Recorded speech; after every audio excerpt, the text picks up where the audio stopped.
ছাত্র জনতার আন্দোলনের তোপের মুখে পদত্যাগ করে দেশ ছেড়ে পালিয়ে যান সাবেক প্রধানমন্ত্রী শেখ হাসিনা। প্রশাসন ছাড়াই একটি রাষ্ট্রের বড় বড় সব দায়িত্ব তুলে নেয় নিজেদের ছোট্ট চওড়া কাঁধে। আর সেই শিক্ষার্থীদের পাশে ঢাল হয়ে দাঁড়ায় সমাজের সর্বস্তরের মানুষ। বন্যার মতো দুর্যোগও মোকাবেলা করে একতাবদ্ধ হয়ে। ডেস্ক রিপোর্টে বিস্তারিত। বাঙালি জাতি জিততে জানে। অনেকগুলো বছর পর সেই ঐক্যবদ্ধ শক্তি দিয়েই ওরা রুখে দিয়েছে গত 15 বছরের দমনপীড়ন, হটিয়ে দিয়েছে দেশের অপরাজনৈতিক ক্ষমতা চর্চা। জেনারেশন জেডের সংঘবদ্ধ হওয়ার ডাকে সাড়া দিয়ে তাদের পাশে অনড় ছিলেন দেশের প্রতিটি স্তরের আপামর সাধারণ জনতা।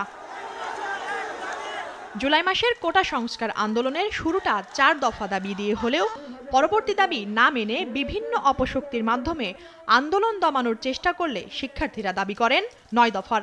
এরপর তা রূপ নেয় সরকার পতনের 1 দফা দাবিতে। বিভিন্ন স্লোগানে মুখরিত ছিল পুরো দেশ। মাঝের সময়টিতেও ছিল রাজপথে রঞ্জিত বাংলা ব্লকেট কর্মসূচি থেকে শুরু করে কমপ্লিট শাটডাউন, অসহযোগ কর্মসূচি, remembering hour heroes, March for justice এবং লং মার্চ টু ঢাকার মতো কর্মসূচিও। শিক্ষার্থীদের সাথে এই আন্দোলনে ধীরে ধীরে যখন সম্পৃক্ততা বাড়তে থাকে, কবি, সাহিত্যিক, শিল্পী, সাংবাদিক, চিকিৎসক, শিক্ষক, আইনজীবী থেকে শুরু করে সমাজের সর্বস্তরের মানুষের, আর তখনই নানান বাহানায় বন্ধ করে দেওয়া হয় ইন্টারনেট সেবা। দেশ জুড়ে বাড়তে থাকে না ফেরার দেশে যাত্রা করা মানুষের সংখ্যা। ক্ষোভে ক্রোধে ফেটে পড়েন সাধারণ জনগণ। চোখের সামনে সন্তান সমতুল্য আবু সাইদের মতো শিক্ষার্থীদের দিকে বন্দুক তাক করতে দেখে ঘরে থাকতে পারেননি বিবেক জাগ্রত নাগরিকেরা। লং মার্চ টু ঢাকা কর্মসূচিতে শিক্ষার্থীদের ডাকে শহীদ মিনারে এসে জড়ো হয়েছিলেন অভিভাবক থেকে শুরু করে সকল শ্রেণী পেশার মানুষ। পাখির চোখে দেখা সেই মানুষের সংখ্যা পরিমাপ করা যায়নি। তবে সেদিন বাংলাদেশের মানুষের ঐক্যতা দেখে অবাক বিস্ময়ে আরও একবার তাকিয়েছিল পুরো বিশ্ব।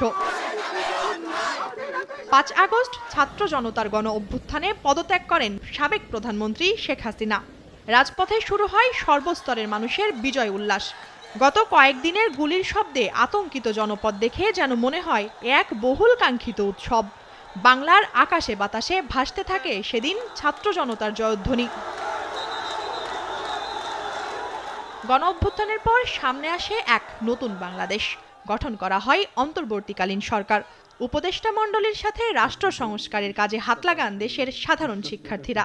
ছাত্র জনতার স্বপ্ন বাস্তবায়নে প্রবল ইচ্ছে শক্তি ধরা পড়ে তাদের কর্মকাণ্ডে। প্রশাসন ছাড়া একটি রাষ্ট্রের দায়িত্ব তুলে নেন ছোট্ট চওড়া কাঁধে।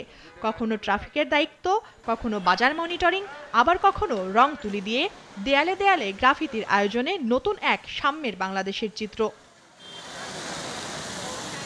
দেশের এমন টালমাটাল অবস্থায় নেমে আসে বন্যার মতো ভয়াবহ দুর্যোগ।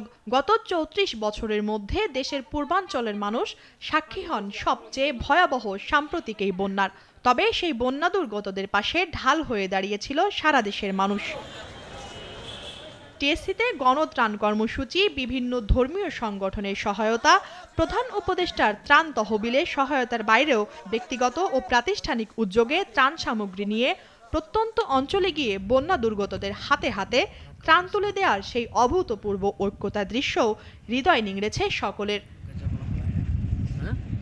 মুনিয়া জুথি, নাগরিক।